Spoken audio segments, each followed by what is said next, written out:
Amis de la Formule 1, la Ferrari s'apprête à lancer une offensive technique absolument impressionnante.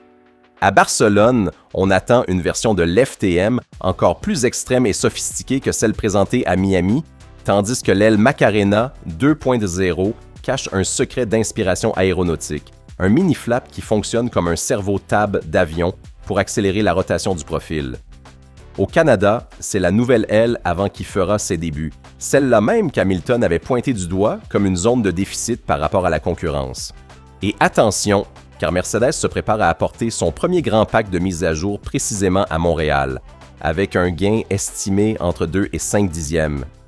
En parallèle, Vasseur fait l'éloge de Serra comme la véritable révolution interne de la Ferrari, et les nouvelles lumières arrière colorées pour la sécurité pourraient elles aussi faire leur apparition. Si vous ne voulez manquer aucune information sur la Ferrari et sur la Formule 1, laissez un like à la vidéo et abonnez-vous à la chaîne pour rester toujours informé. Commençons tout de suite avec l'analyse détaillée. La Ferrari s'apprête à introduire à Barcelone la version la plus évoluée et la plus agressive de l'FTM jamais vue sur la SF26. Il s'agit d'une itération encore plus extrême et sophistiquée que celle de Miami, et la raison est limpide. Avec la fédération qui envisage d'interdire le dispositif à partir de 2027, la Scuderia veut naturellement exploiter cet avantage au maximum tant qu'il reste légal et disponible.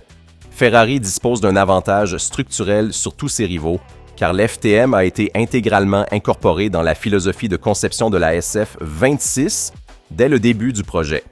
Le différentiel placé le plus loin possible vers l'arrière, la boîte de vitesse redessinée, chaque décision d'encombrement à l'arrière-prise pour servir ce concept.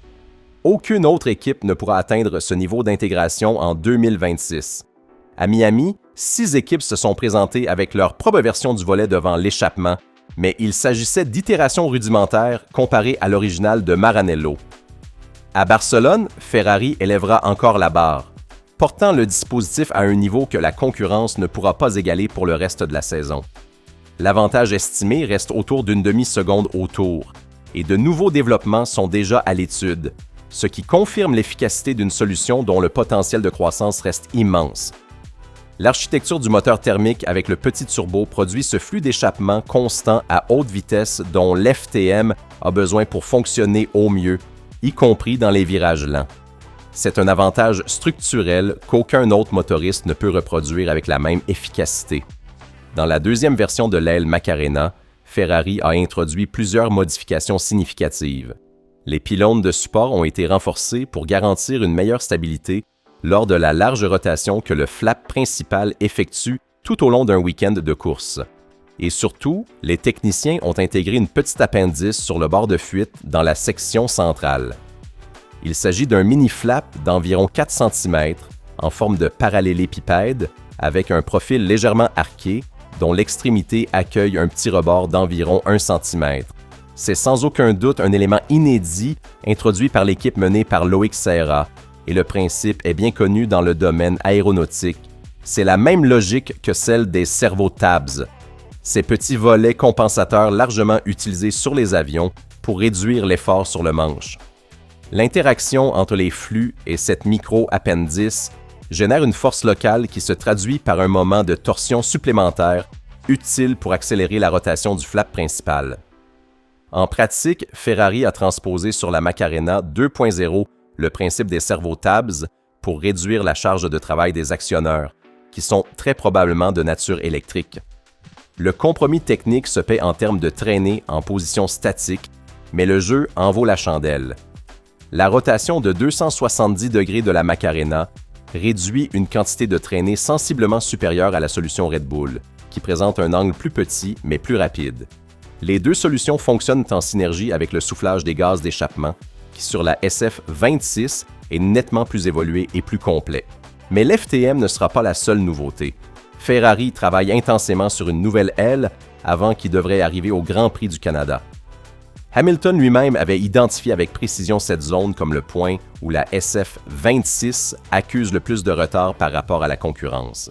Il suffit de comparer les ailerons avant de Mercedes, McLaren et Red Bull avec celui de Ferrari pour percevoir la différence de sophistication visible à l'œil nu. L'équipe de Tondi travaille sur cette zone fondamentale qui gère les tout premiers de flux entrants que la monoplace doit ensuite canaliser avec ses formes. Mais la véritable préoccupation vient de Mercedes, qui à Montréal introduira son premier grand pack de mise à jour de la saison. La W17 n'a jusqu'ici apporté aucun développement notable et pourtant elle a tout gagné.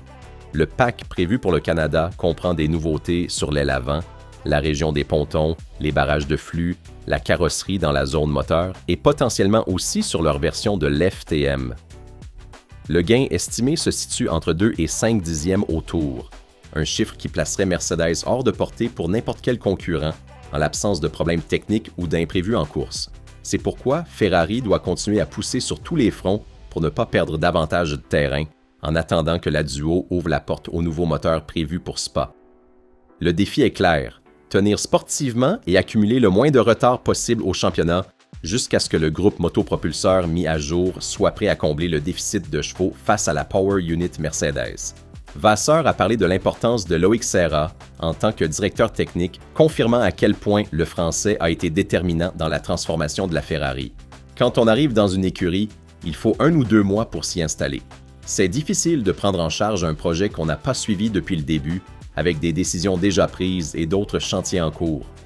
La situation n'était pas simple, mais Loïc a réussi à se concentrer sur les opérations, et je pense que c'est vraiment lui qui a fait la différence pour nous. La SF26 est une voiture conceptuellement extrême sur le plan aérodynamique et du châssis, frôlant presque l'excellence sur la grille, et la base construite par l'équipe de Serra est très solide.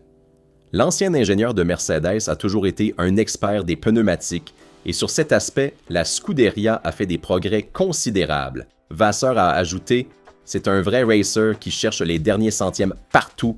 Ça a été une vraie impulsion pour l'équipe. » Avec une monoplace aussi délicate que la SF25, il n'était pas facile d'identifier les aspects clés pour extraire de la performance dans des fenêtres étroites.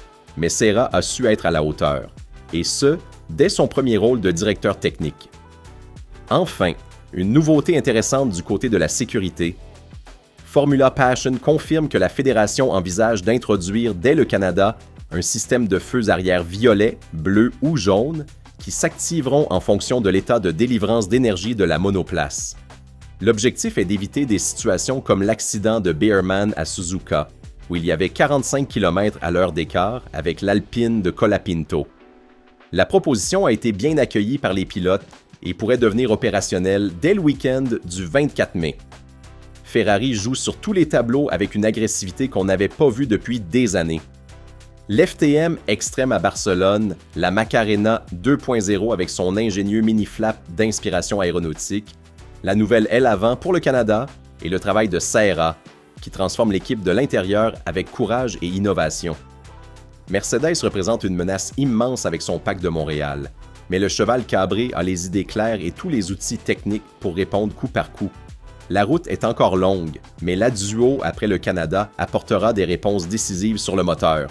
Et c'est à ce moment-là que la véritable remontée pourra enfin commencer. La partie est loin d'être terminée.